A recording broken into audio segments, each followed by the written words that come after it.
आइए आज हम लोग स्टडी करेंगे oogenesis यानी अंड जनन।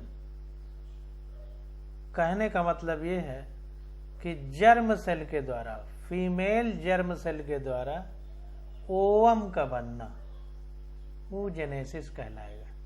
तो इसके पहले हम थोड़ा सा स्पर्मेटोजेनेसिस की भी चर्चा करेंगे, क्योंकि जब हमने पिछला लेक्चर पढ़ाया है तो उसमें एक जगह आ रहा था कि मियोसिस 2 बार हो रहा है, यानी अर्धसूत्री विभाजन 2 बार हो रहा है। तो एक बार तो हुआ तो 46 से 23 क्रोमोसोम हो गए, लेकिन फिर जब दोबारा हुआ तो 23 से आधे होना चाहिए था, परंतु 23 के आधे क्यों नहीं हुए। तो हमने प्रश्न चिन्ह खड़ा किया था कि आप लोग समझिए और एनसीईआरटी में क्यों ऐसा लिखा है। तो आज हम उसी चीज का उत्तर आपको देंगे कि क्यों ऐसा है। इसलिए जब हम कहीं प्रश्न चिन्ह खड़ा करेंगे तो उसके आगे का वीडियो देखना आपके लिए जरूरी हो जाता है, ताकि आपको पता चले कि उसका उत्तर क्या है। तो देखिए, स्पर्मेटोगोनियम था, गोनियम, इसके ऊपर मेल जर्म सेल थी, मेल जर्म सेल। तो इससे स्पर्मेटोगोनियम बनी। अब स्पर्मेटोगोनियम में बहुत सारा क्या होता है, ये जर्म सेल में समसूत्री विभाजन होता है, यानी मियोसिस होता है, माइटोसिस समसूत्री विभाजन होता है। तो समसूत्री विभाजन का मतलब अगर इसमें 46 है, 2n है, तो इसमें भी 2n रहेगा। अब क्या होता है कि इसमें फिर समसूत्री विभाजन होता है, माइटोसिस।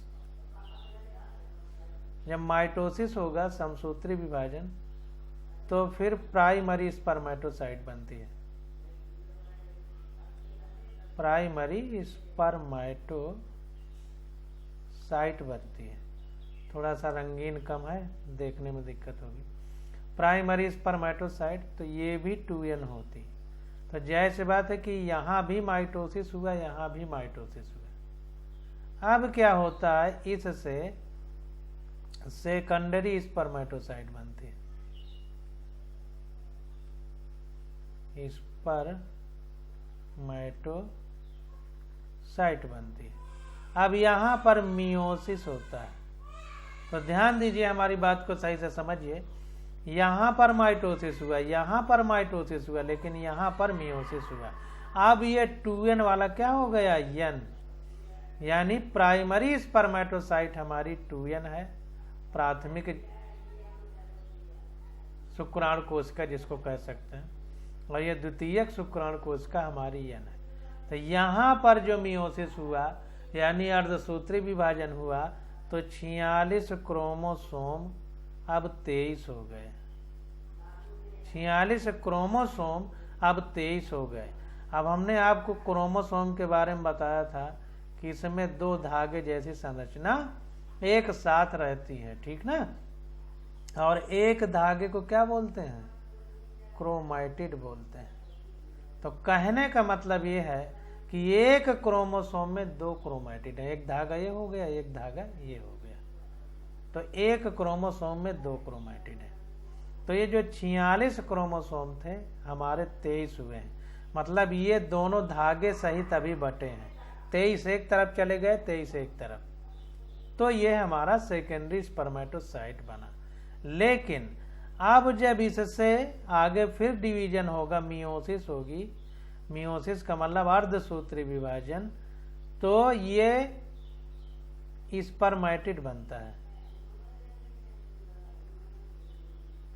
स्पर्मेटिड बनता है, स्पर्मेटिड। अब यहाँ भी 23 क्रोमोसोम, अब भैया यहाँ भी 23 है, यहाँ भी 23 है, तो फिर अर्धसूत्री विभाजन कैसे हुआ, ये प्रश्न चिन्ह खड़ा होता है। तो यहाँ पर जब 23 हुए तो 46 के क्रोमोसोम आधे एक तरफ चले गए, आधे एक तरफ, तो 23 हुआ। और यहाँ पे क्या हुआ कि जो 23 क्रोमोसोम बचे उसमें से ये धागे अलग हुए और 23 धागे एक तरफ चले गए, 23 धागे एक तरफ, यानी क्रोमैटिड 23 एक तरफ गए, 23 एक तरफ गए। ध्यान दीजिए बात का, यहां पर क्रोमोसोम आधे आधे गए, 23 एक तरफ 23 एक तरफ, तो अर्धसूत्री विभाजन हुआ, क्योंकि आधा तो हो ही गया ना, 46 का आधा।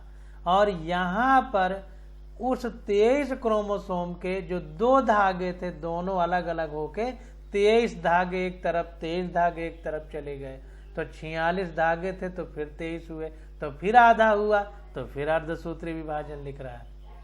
तो समझिए कि पहले विभाजन में क्रोमोसोम आधे आधे जाते हैं, दूसरे विभाजन में क्रोमैटिड आधे आधे जाते हैं। Very very most important. तो ये चीज होती है कि 23 यहाँ भी है, 23 यहाँ भी है, फिर ये अर्धसूत्री विभाजन क्यों है, समसूत्री क्यों नहीं है, तो इसका उत्तर हमने आपको बताया। और देखिए क्रोमैटिड, स्पर्मैटिड, दोनों एक दूसरे से मिलते जुलते नाम है, तो क्रोमैटिड से मिलता जुलता स्पर्मैटिड इसीलिए लिखा गया है ताकि आप कंफ्यूज ना हो, ये समझें कि स्पर्मैटिड जो है वो क्रोमोसोम के फट करके दोनों धागे अलग होने से बना है। क्लियर? अब देखिए आगे हम लोग बढ़ते हैं, अब आगे पढ़ेंगे तब आपको फिर बातें आगे क्लियर हो पाएंगी। अब oogenesis हम पढ़ाने जा रहे हैं। अब देखिए जितनी भी प्रक्रिया हमने स्पर्मेटोजेनेसिस में पढ़ी वही सारी प्रक्रिया oogenesis में होगी। एक चीज और ध्यान दीजिए, स्पर्मेटोगोनियम से स्पर्म का बनना स्पर्मेटोजेनेसिस है, लेकिन स्पर्मैटिड से स्पर्म का बनना स्पर्मियोजेनेसिस है। तो स्पर्मेटोजेनेसिस और स्पर्मियोजेनेसिस अच्छे से समझ लीजिए, इसी में आपसे पूछेगा स्पर्मियोजेनेसिस और उत्तर देंगे स्पर्मेटोजेनेसिस। तो ये भेद क्या है इसको समझ के रखना। तो जैसे हमने स्पर्मेटोजेनेसिस में क्या पढ़ा, स्पर्मेटोगोनियम से प्राइमरी स्पर्मेटोसाइट बनती है, तो उसी तरह से जब oogenesis पढ़ेंगे तो पढ़ेंगे कि oogoनियम से प्राइमरी oocyte बनती है। इसी प्रकार सेकेंडरी oocyte, फिर oocyte, फिर ओवम, ऐसे क्रम चलेगा। तो वही कह रहा है कि एक परिपक्व मादा युग्मक के निर्माण की प्रक्रिया को oogenesis यानी अंड जनन हिंदी में कहते हैं, जो कि पुरुष के शुक्र जनन से स्पष्ट रूप से भिन्न है। थोड़ा सा इसमें भिन्नता है, तो ध्यान दीजिए जो oogenesis है हमारी, ये स्पर्मेटोजेनेसिस से भिन्न है, इस बात को समझ करके रखना है। तो इसको देखते हैं।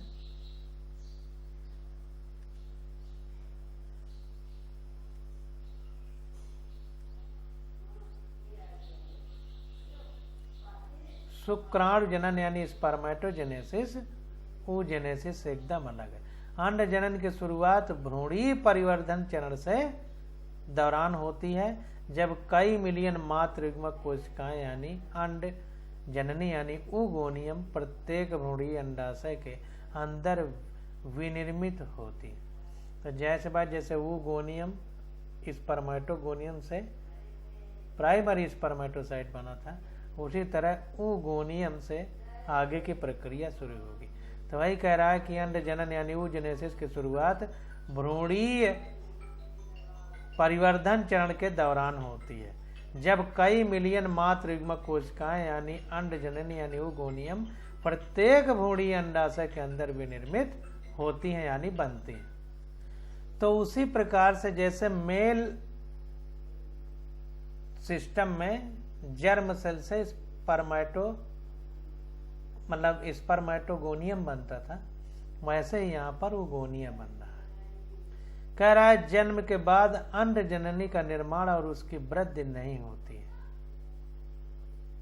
यानी oogoनियम जो होती है जन्म के बाद अंड जननी का निर्माण और उसकी वृद्धि नहीं होती। वेरी वेरी मोस्ट इम्पॉर्टेंट कि जब oogoनियम बन जाती है, मतलब oogoनियम का जन्म हो जाता है, फीमेल जर्म सेल से, फीमेल जर्म सेल से यानी मादा जर्म कोशिका से जब ओगोनियम बन जाती है, यानी ओगोनियम का जन्म हो जाता है, तो जन्म के बाद अंडजननी का निर्माण और उसकी वृद्धि नहीं होती। मतलब एक बार ओगोनियम बनेगा तो अब ना फीमेल की बॉडी उसका निर्माण करेगी और ना ही ओगोनियम की वृद्धि होगी। इन कोशिकाओं में विभाजन शुरू हो जाता है और अर्धसूत्री विभाजन के प्रावस्था 1 फेज 1 में प्रविष्ट होती हैं और इस प्रावस्था में स्थायी तौर पर अवरुद्ध रहती हैं। इसे प्राथमिक अंडक या प्राइमरी oocyte कहते हैं। तो ध्यान दीजिए, जैसे हमने प्राइमरी स्पर्मेटोसाइट पढ़ा था, वैसे ही सेकेंडरी स्पर्मेटोसाइट oocyte बनती हैं, प्राइमरी oocyte। जैसे प्राइमरी स्पर्मेटोसाइट थी, वैसे ही प्राइमरी oocyte है फीमेल के केस में। और फेज 1 का, प्रोफेज 1 का अर्धसूत्री विभाजन होता है, यानी मियोसिस होता है, यानी क्रोमोसोम 46 के आधे आधे बट जाते हैं। 46 में 23 एक तरफ चले जाते हैं, 23 एक तरफ। और इस प्रावस्था में स्थायी तौर पर अवरुद्ध रहती है। इसे प्राथमिक अंडक या प्राइमरी oocyte कहते हैं। तो स्थायी रूप से अवरुद्ध रहती है। इसका थोड़ा सा इंग्लिश देखते हैं। कह रहा है these cell start division and enter into prophase 1 of the meiotic division and get temporarily arrested at that stage called primary oocyte. Each primary oocyte then gets surrounded by a layer of granulosa. इसको arrested, यहाँ पर देखिए, prophase 1 of the meiotic division and get temporarily arrested, यानी temporarily मतलब कुछ समय के लिए इनका डिवीजन अवरुद्ध हो जाता है। तो वही कह रहा है कि इन कोशिकाओं में विभाजन शुरू होता है और सूत्री विभाजन के प्रावस्था 1 यानी प्रोफेज 1 में प्रविष्ट होती हैं और इस प्रावस्था में स्थायी तौर पर अवरुद्ध रहती हैं। अब देखिए कितना गलत लिखा है, वहां टेम्पोररी लिखा है, यहां पर स्थायी तौर पर लिखा है। किसको सही माना जाए? अस्थायी तौर पर होना चाहिए। इसीलिए कहते हैं वीडियो को बहुत ध्यान से समझिए, गलतियां बहुत हैं। टेम्पोरली का मतलब अस्थायी, परमानेंट का मतलब स्थायी होता है। तो यहां पर देखिए स्थायी लिखा है तो अस्थायी कर लीजिए, अस्थायी, अस्थायी। जैसे हिंदी में लिखा था स्पर्मेटोजेनेसिस को स्पर्मियोजेनेसिस लिखा था, पीछे हमने बताया। आप वीडियो देखे होंगे तो समझ में आया होगा। तो ये सब कुछ गलतियां हैं, तभी हम इंग्लिश वाले दे। हमें पता है यहाँ अस्थायी होना चाहिए। अगर स्थायी तौर पे अवरुद्ध हो जाएगा तो आगे विकास ही नहीं होगा, फिर ओवम बनेगा कैसे? तो अस्थायी तौर पर अवरुद्ध रहते हैं। इन्हें प्राथमिक अंडक या प्राइमरी oocyte कहते हैं। इसके बाद प्रत्येक प्राथमिक अंडक कणिकाओं यानी ग्रेनुलोसा सेल्स की परत से आवृत होती हैं और इन्हें प्राथमिक पुटक यानी प्राइमरी फॉलिकल कहा जाता है। Very very most important. देखिए वहां पर सेकेंडरी oocyte बनी थी, यहाँ पर खेल कुछ दूसरा हो रहा है। तो यहाँ पर ध्यान दीजिए, प्राइमरी oocyte कहते हैं। इसके बाद प्रत्येक प्राथमिक अंडक कणिका यानी ग्रेनुलोसा सेल की परत से आवृत हो जाता है और इन्हें प्राइमरी पुटक यानी प्राइमरी फॉलिकल कहते हैं। तो ये पूरा अंडरलाइन करिए, यहां से लेकर के ये पूरा अंडरलाइन रहेगा ये। तो प्राइमरी जो oocyte है, इसमें क्या होता है, उसके बाद प्रत्येक प्राथमिक अंडक यानी प्राइमरी oocytes कणिकामय कोशिकाओं यानी ग्रेनुलोसा सेल्स की परत से आवृत होती है, मतलब ढकी रहती है, लेयर्ड हो जाती है, कवर्ड। और इन्हें प्राथमिक पुटक यानी प्राइमरी फॉलिकल बोलते हैं, प्राइमरी फॉलिकल कहा जाता है। यहां तक पूरा अंडरलाइन कर लीजिए, हमने उतना किया था, इतना बचा है तो इसे भी आप लोग कर लीजिए। चित्र 2.7 अभी देखते हैं, चलिए अभी देख लीजिए, समझ में आ जाएगा। तो 2.7 चित्र जो है ये वाला है, इसको देखिए और समझने का प्रयास करिए। इसको इंग्लिश वाली बुक में देखते हैं, क्योंकि हिंदी वाली में थोड़ा सा हिंदी वर्ड रहते हैं, उतना अच्छा समझ में नहीं आता। तो देखिए डायग्रामिक सेक्शन विवाह ओवरी यानी अंडाशय जो है उसका ये चित्र है।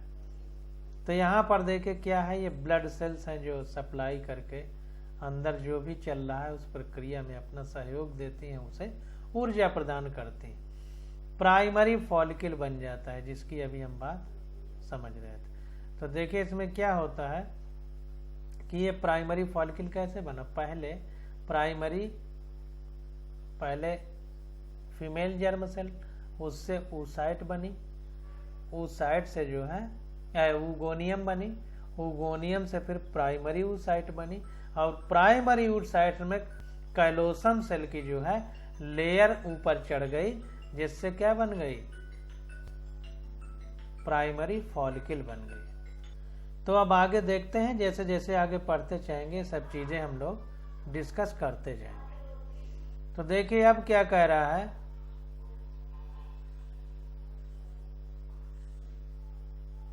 प्राइमरी फॉलिकल बन जाता है।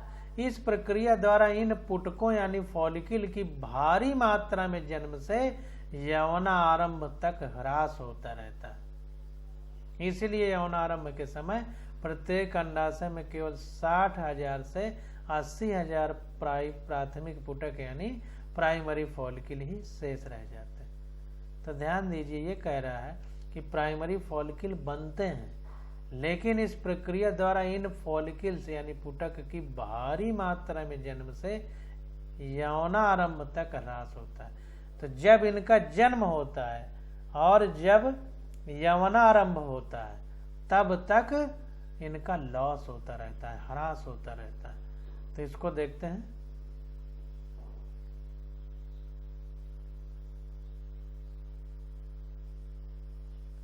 देखिए यहाँ पे कह रहा है a large number of these follicles generated, यानी बहुत बड़ी मात्रा में बनती हैं during the phase from birth, जब इनका जन्म होता है, टू प्यूबर्टी, यौनारंभ मतलब प्यूबर्टी।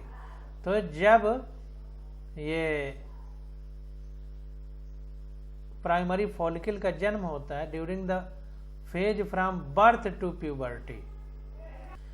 तो देखिए अभी यहाँ पर दो बातें आ जाती हैं कि प्राइमरी फॉलिकल के जन्म से प्यूबर्टी तक की, हम लोगों के जन्म से मतलब महिलाओं के जन्म से। तो देखिए इस प्रक्रिया द्वारा इन पुटकों की भारी मात्रा में जन्म से यौनारंभ तक ह्रास होता रहता है, यानी जन्म से, जब फीमेल जन्म लेती है यानी बच्ची से जब तक वो प्यूबर्टी की स्टेज में आती है तब तक प्राइमरी फॉलिकल बनते हैं और नष्ट होते रहते हैं।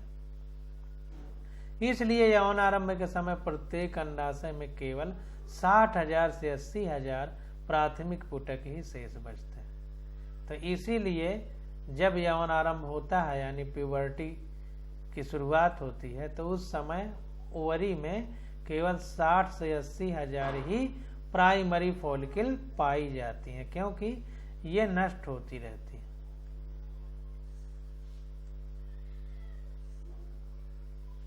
यह प्राथमिक पुटक यानी कणिकामय कोशिकाओं के और अधिक परतों से आवृत हो जाते हैं तथा एक और नए प्रावरक यानी थिकल स्तर से घिर जाते हैं, जिसे द्वितीयक पुटक यानी सेकेंडरी फॉलिकल कहते हैं। तो ध्यान दीजिए कि ये प्राथमिक जो प्राइमरी फॉलिकल है यानी प्राथमिक पुटक है, ये और अधिक कणिकामय कोशिकाओं से ढक जाता है, जिसको हम थिकल कहते हैं। थिकल अंग्रेजी में, हिंदी में प्रावरक मतलब ढकने वाला झिल्ली।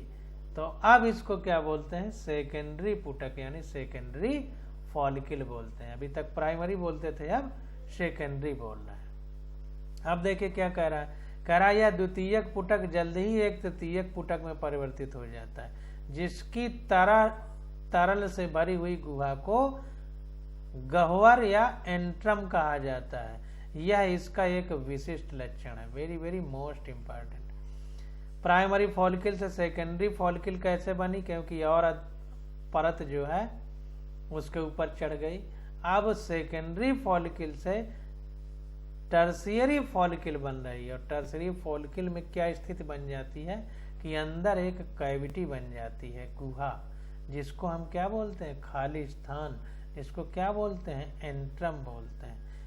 यही टर्शियरी जो हमारी फॉलिकल है उसका विशेष गुण है कि उसमें अंदर जो है एक कैविटी पाई जाती है, जिसको एंट्रम कहते हैं। यही प्राइमरी सेकेंडरी से इसको अलग करती है। अब देखिए, प्रावर स्तर यानी थीका लेयर, अंतर प्रावरक यानी थीका इंटरना, और बाह्य प्रावरक यानी थीका एक्सटर्ना में गठित होता है। तो ध्यान दीजिए कि जो ऊपर लेयर है जिसको हम थीका कह रहे हैं, थीका लेयर, ये दो भागों में डिवाइड होता है। बाहर वाले को एक्सटर्नल कहते हैं थीका, और अंदर वाले को इंटरनल थीका कहते हैं। इस समय आपका ध्यान इस ओर खींचना महत्वपूर्ण होगा कि तृतीयक पुटक के भीतर प्राथमिक अंडक के आकार में वृद्धि होती है और इसका पहला अर्धसूत्री विभाजन पूरा होता है। Very very most important. इसको अलग कलर से हम वो कर दे रहे हैं कि इस समय ये ध्यान देना होगा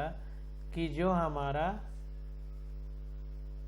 प्राथमिक अंडक है यानी प्राइमरी oocyte है, उसके आकार में वृद्धि होती है।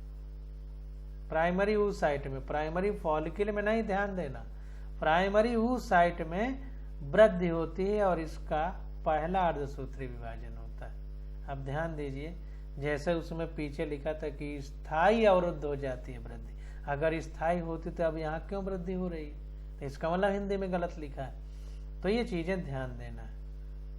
तो यहीं पर इसमें मियोसिस होता है, मियोटिक डिवीजन यानी अर्धसूत्री विभाजन होता है। यानी 46 क्रोमोसोम एक तरफ जाएंगे, 46 क्रोमोसोम एक तरफ जाएंगे।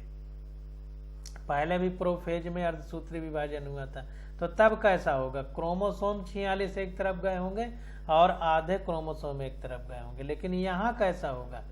क्रोमैटिड आधे एक तरफ गए होंगे, एक तरफ आधे गए होंगे। यानी दो फाड़ में फट गया होगा क्रोमोसोम, जिसमें दो धागे थे, तो दोनों धागे अलग हो करके 23 एक तरफ जाएंगे, 23 एक तरफ। तो आगे देखते हैं। यह एक आसान विभाजन है जिसके फलस्वरूप बृहद अगुणित द्वितीय कंडक तथा एक लघु प्रथम ध्रुवीय पिंड की रचना होती है। तो ध्यान दीजिए, थोड़ा सा यहाँ पर अभी समझना है। समझना ये है कि अभी यहाँ पर देखिए क्या हो रहा है कि जो अर्धसूत्री विभाजन हो रहा है उससे द्वितीय कंडर यानी सेकेंडरी oocyte बनती है। तो इसका मतलब अभी पहला इसमें विभाजन हुआ है, अभी आगे और होगा। तो इसका मतलब ये है कि अभी जो है ये जो विभाजन हो रहा है अर्धसूत्री वाला, इसमें क्या हो रहा है? क्रोमोसोम केवल इधर उधर जा रहे हैं, 23 एक तरफ, 23 एक तरफ। क्रोमैटिड नहीं अलग जा रहे हैं, क्योंकि द्वितीयक अंडकोशिका बन रही है। इसका मतलब जैसे प्राइमरी स्पर्मेटोसाइट से सेकेंडरी बन रही थी, तो पहला विभाजन हुआ था मियोटिक डिवीजन फर्स्ट। तो वहां पर क्या हुआ था? क्रोमोसोम 23 एक तरफ गए थे, 23 एक तरफ। जब सेकेंडरी से ऊटिड बनेगा, जैसे वहां स्पर्मेटिड बना, तब क्रोमोसोम फट के आधे होंगे, यानी क्रोमैटिड, फिर आधे एक तरफ, आधे एक तरफ जाएंगे। तो आप देखिए आगे उसी बात पर आ रहा है। कह रहा है द्वितीय कंडक प्राथमिक कंडक के पोषण से भरपूर कोशिका प्रद्रव्य यानी साइटोप्लाज्म की मात्रा को संचित रखती है। यानी एनर्जी चाहिए ना डिवीजन के लिए, बिना ऊर्जा के कैसे डिवीजन होगा, कैसे विखंडन होगा, क्रोमोसोम कैसे आधे आधे होंगे? तो उसके लिए ऊर्जा चाहिए। तो वही कह रहा है कि साइटोप्लाज्म जो पाया जाता है उसमें पोषक तत्व से भरपूर रहता है। क्या आप इसके किसी लाभ के बारे में सोच सकते हैं? क्या पहले अर्धसूत्री विभाजन से उत्पन्न प्रथम ध्रुवीय पिंड में और अधिक विभाजन होता है या इसमें ह्रास हो जाता है? ये एक प्रश्न चिन्ह है। तो वर्तमान में हम इसके बारे में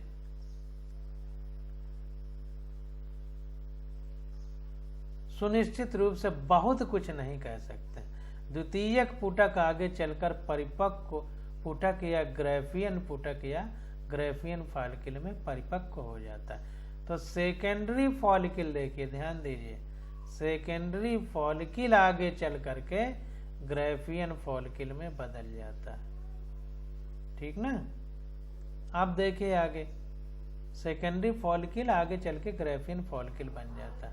द्वितीय अंडक अपने चारों ओर एक नए झिल्ली का निर्माण करता है जिसे पारदर्शी अंडावरण या जोना पेलुसिडा कहते हैं।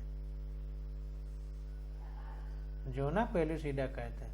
तो द्वितीय अंडक यानी सेकेंडरी जो oocyte है वो अपने चारों ओर एक झिल्ली का निर्माण करती है जिसको हम लोग क्या कहेंगे, जोना पेलुसिडा कहते हैं, हिंदी में अंडावरण कहते हैं।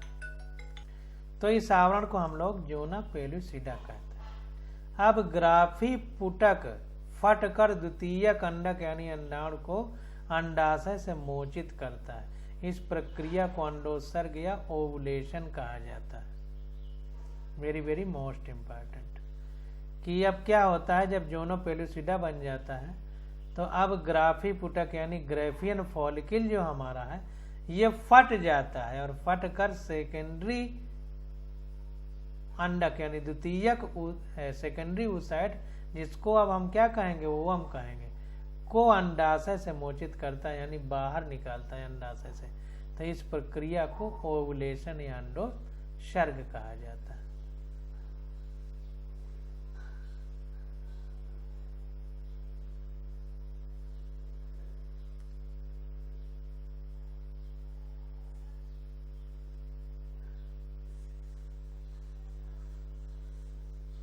क्या आप शुक्र जनन और अंड जनन के बीच प्रमुख अंतरों को पहचान सकें? यहाँ पर शुक्र जनन और अंड जनन यानी स्पर्मेटोजेनेसिस और oogenesis के बारे में नीचे एक आरेखीय प्रस्तुति दी गई है। तो अब हम चित्र को देख करके पूरी प्रक्रिया को हम और अच्छे से समझेंगे। तो ये देखिए फिगर हम लोगों के पास उपलब्ध है, तो एक बार इसको पढ़ेंगे फिर एक बार इसको। तो पहले इसको पढ़ते हैं। तो देखिए यहाँ पर क्या होता है, क्रोमोसोम्स नंबर से लिए बता रहा है। यहाँ पर देखिए, तो यहाँ पर क्या है कि क्रोमोसोम्स नंबर पर सेल, तो यहाँ पे 46 है, यहाँ 23 है। अब दोनों तरफ का हम लोग तुलना करेंगे।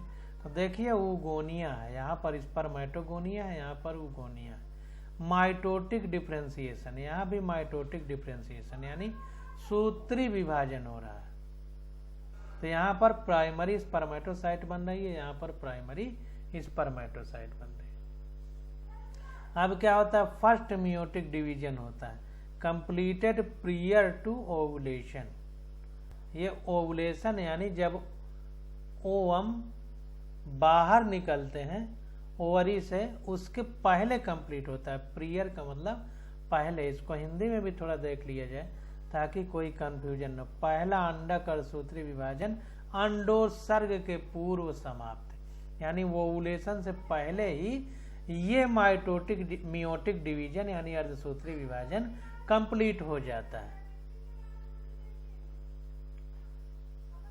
फिर सेकेंडरी oocyte बनती है। तो प्राइमरी oocyte से अब सेकेंडरी oocyte बन गई, सेकेंडरी oocyte,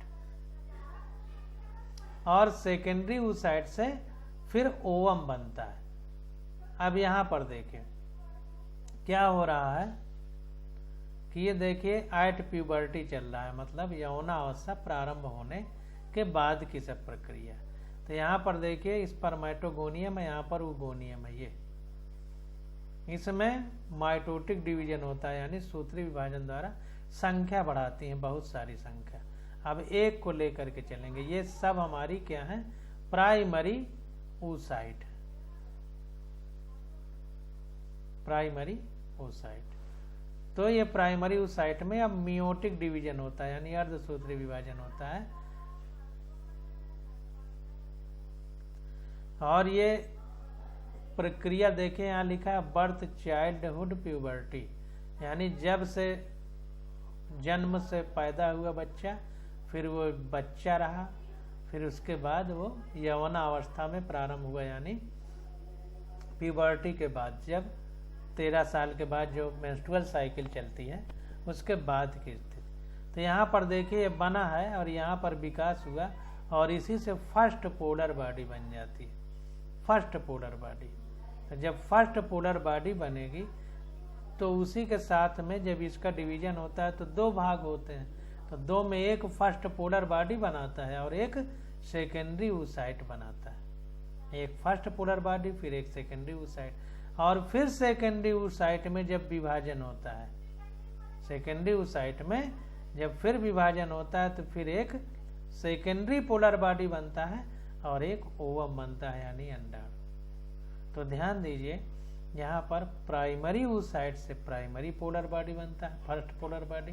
प्राइमरी मतलब पहला तो फर्स्ट माने पहला, सेकेंडरी माने दूसरा तो सेकेंडरी माने सेकंड माने दूसरा।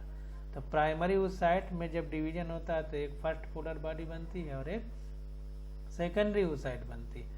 और इसी प्रकार जब सेकेंडरी oocyte बनती है तो फिर जब डिवीजन होता है तो एक सेकंड पोलर बॉडी बनती है और एक ओवम बनता है। तो इस प्रकार से घटना होती है। तो देखिए यहाँ भी 2 बार 23 लिखा है और दोनों तरफ तीर लगाया है, यहाँ भी 46 लिखा है, दोनों तरफ तीर लगाया है। तो यहाँ तक 46 रहेंगे, फिर इसके बाद 23 जैसे इधर होंगे।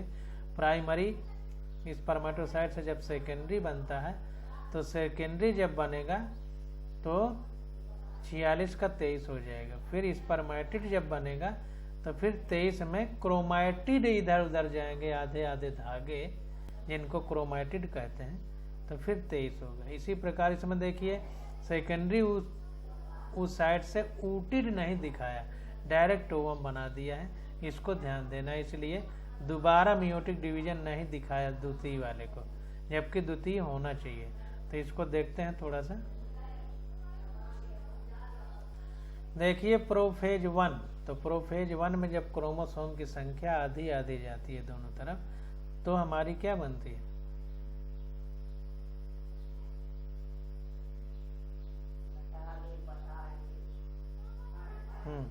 इन कोशिकाओं में विभाजन शुरू होता है और अर्धसूत्री विभाजन के पूर्वावस्था 1 यानी प्रोफेज में 1 में प्रविष्ट होती है। यानी पूर्वावस्था है, अभी अर्धसूत्री विभाजन हुआ नहीं है, प्रोफेज 1 है।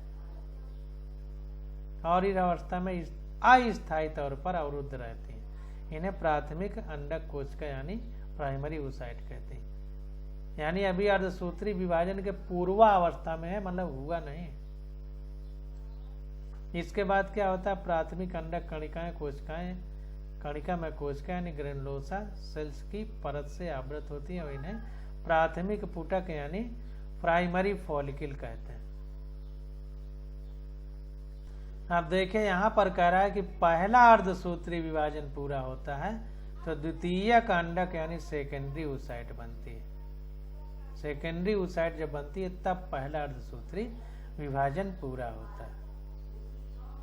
अब देखिए जब पहला अर्धसूत्री विभाजन पूरा होता है तो प्राइमरी पोलर सेल बनती है, first polar body, first polar body cell नहीं। तो प्राइमरी जब oocyte बनती है तो उसी समय फर्स्ट पोलर बॉडी होती है, उसी से फर्स्ट पोलर बॉडी होती है और अर्धसूत्री विभाजन होता है। यहाँ पर देखिए द्वितीयक विभाजन की बात यहाँ पर डिस्कस नहीं की गई है, तो इसीलिए ऊटिड का नाम नहीं दिया गया, जबकि होगा वही घटना जैसा उसमें हुआ है स्पर्मेटोजेनेसिस में। अगर अर्धसूत्री विभाजन 2 बार ना होता तो ये न लिखता कि पहला अर्धसूत्री विभाजन पूरा होता, इसका मतलब दूसरा भी हुआ होगा। तो इसमें देखे एनसीईआरटी में उतना अच्छे से नहीं दिया गया है, उसकी चर्चा नहीं हुई, तो जिसकी नहीं हुई उसकी बात नहीं करेंगे। अब आगे देखते हैं। तो यहाँ पर देखिए ये उगोनियम से प्राइमरी फॉलिकल ये बनने की बात हो रही है, जो टूट करके अलग हो करके बनी थी, प्राथमिक पुटक जिसको कहते थे प्राइमरी फॉलिकल, फिर सेकेंडरी, फिर इसमें देखिए गुहा बन गई तो tertiary follicle showing antrum, antrum मतलब खाली जगह यानी गुहा, फिर ये ग्राफियन फॉलिकल में बदल जाती है और ऊपर लेयर, इसमें एक परत थी, इसमें और मोटी परत चढ़ गई थी, तो तो ये ग्रेफियन फॉलिकल बन गई। फिर इसी ग्रेफियन फॉलिकल ये फट जाती है तो इसके अंदर जो अंडाणु यानी ओवम होते हैं बाहर निकल